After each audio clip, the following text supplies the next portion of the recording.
Hey guys, today we are looking at 4.2, which is all about writing equations of lines in point-slope form. It's going to be slightly different than what we did in slope-intercept form, just kind of a different way of handling it.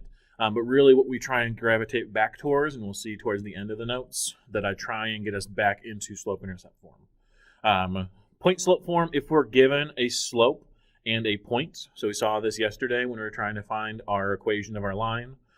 In slope-intercept form, we needed our slope and we needed specifically our y-intercept. So if we didn't notice that yesterday, all of the points that we were given, at least one of them was 0, something.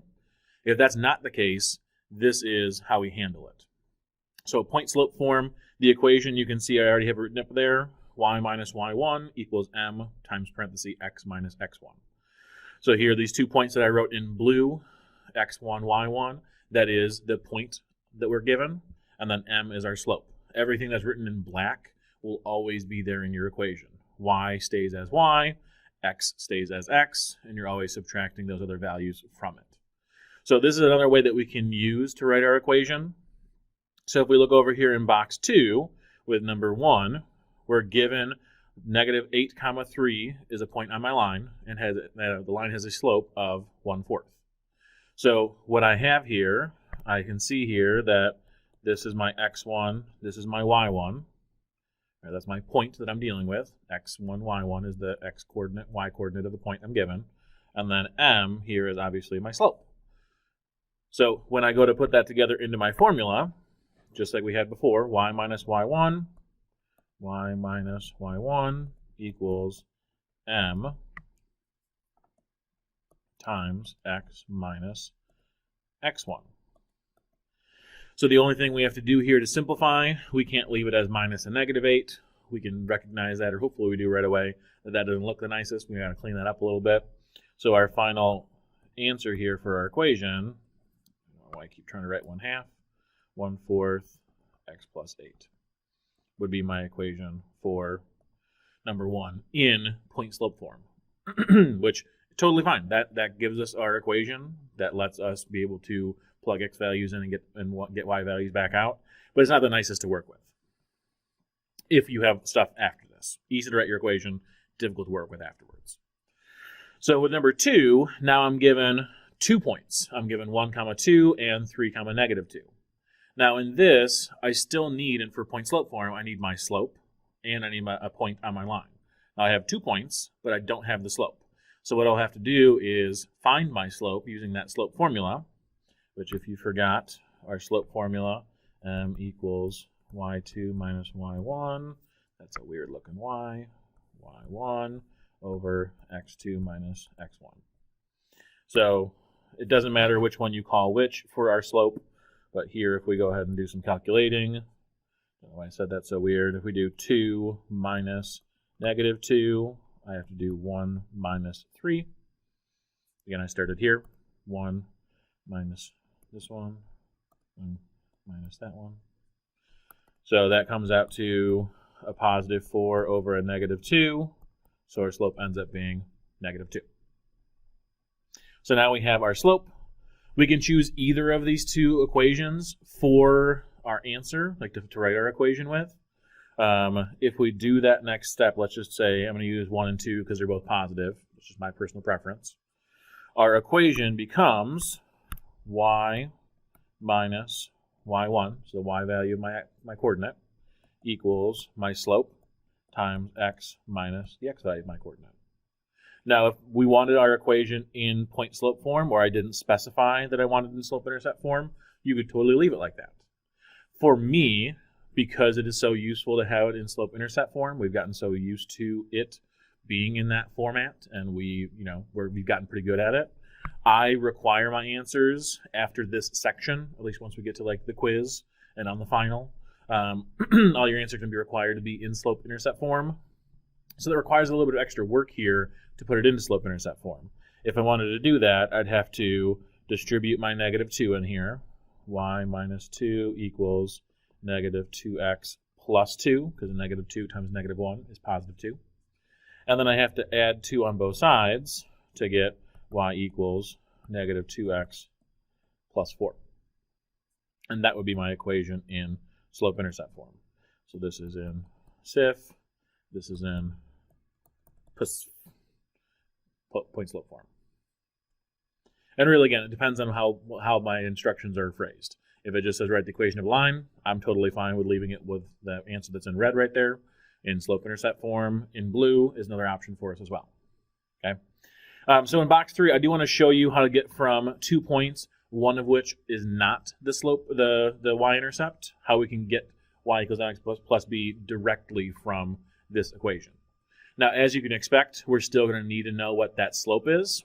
So we're still going to start by calculating what our slope is between our 2 points. So if our slope is always y minus y, let's just say negative 6 minus 6 over negative 2 minus 4, that gives me negative 12 over negative 8. No, sorry, negative 6. Negative 6. That gives me a positive 2 for the slope. Now, from here, this is where we try and use our equation for slope-intercept form to our advantage. We know that if it's a point on my line, I know when I plug in those x and y values together in my equation, it makes my equation true. That's why it's a point on that line. So what I'm going to do, I'm going to pick an x and a y value. I'm going to pick one of my 2 points. I'm going to plug that x value and that y value into my equation for slope-intercept form with that m that I just figured out. That gives me an equation where I know everything except for b. Because we know, and I'm just going to rewrite it here real quick, y equals mx plus b. We know in this situation, if we plug a 6 in here for my y, we found out that my slope was 2. And if I use my x value of 4, in that equation, b is the only thing I don't know. But the rest of it I know has to be true. I know when I plug a 4 in for my x, I get a 6 for my y. I already figured out that my slope is 2, so those are all things that I know and can plug in there. B is the only thing I'm not aware of. So here, if we go ahead and continue solving this problem for our b value, 6 equals 8 plus b. So when I subtract 8 on both sides, I get a b value of negative 2. Now I have my slope, my m. I have my y-intercept, my b. That means I can definitely write my equation in slope-intercept form. I want something a little bit thicker than that. So y equals 2x minus 2. Pretty straightforward. For number 4, just going back to function notation. So again here, this really means I have the point 4 comma negative 2 and the point 8 comma 4. Remember our function notation from yesterday? Well, in this case, Friday.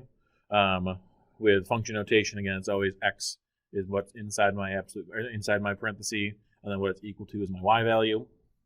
So it's basically the same process problem, whatever you want to call it here.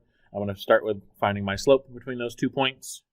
So if I do y minus y, I'm going to do x minus x.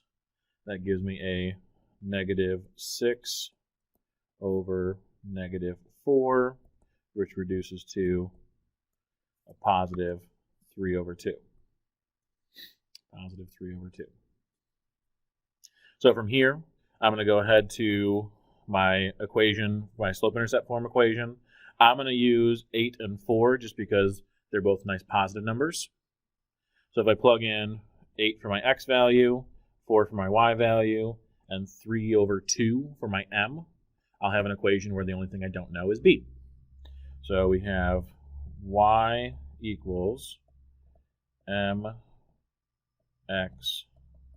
plus b.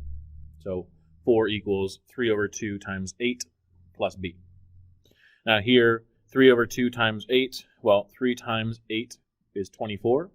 24 divided by 2 is 12. So I have 4 equals 12 plus b.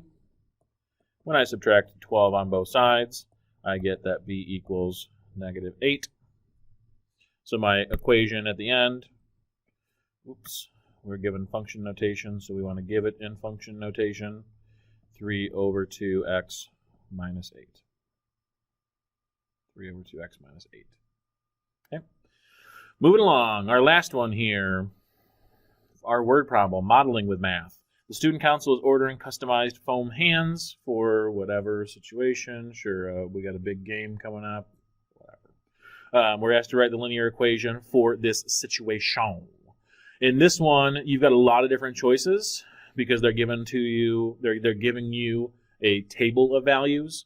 All that you have to do is just pick out 2 values to use as your points, and that's the same thing we were just doing.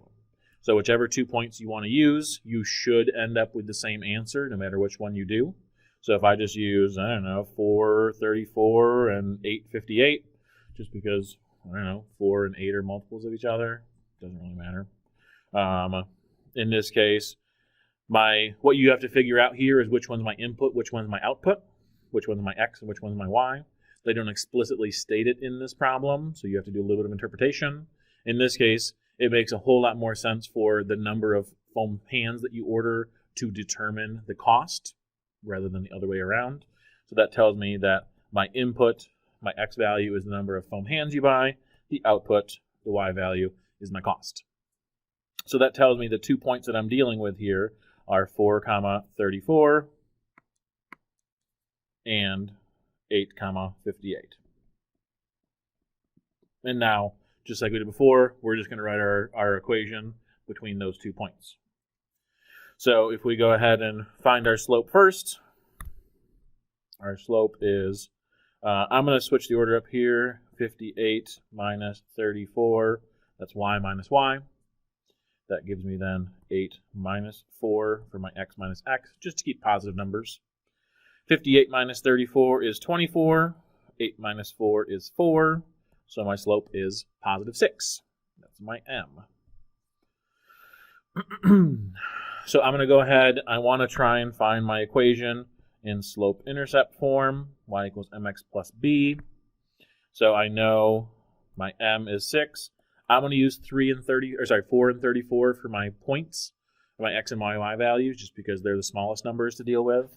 So when my y value is 34, we know my m is 6. And then my x value is positive 4 plus b. That's my equation. So 6 times 4 is 24. So 34 equals 24 plus b. So you can probably logic your way to the answer here before you even actually did the math to get positive 10 for your y-intercept. So our equation at the end, y equals 6x plus 10. So if I wanted to interpret it, it doesn't say we have to do anything like this, but if we wanted to, we could interpret our answer or interpret our slope and our y-intercept. So this tells us that the individual foam hands cost $6 per foam hand, and there's like a $10 shipping fee or shipping and handling, whatever that might be. But that's all we got for 4.2. Homework is down there at the bottom up on the screen here. Page 185, 4 through 26, just the evens. As always, if you have any questions, concerns, thoughts, ideas, hopes, or dreams, make sure you guys are reaching out and letting us know. If I don't talk to you, I'll see you soon. Have a good day.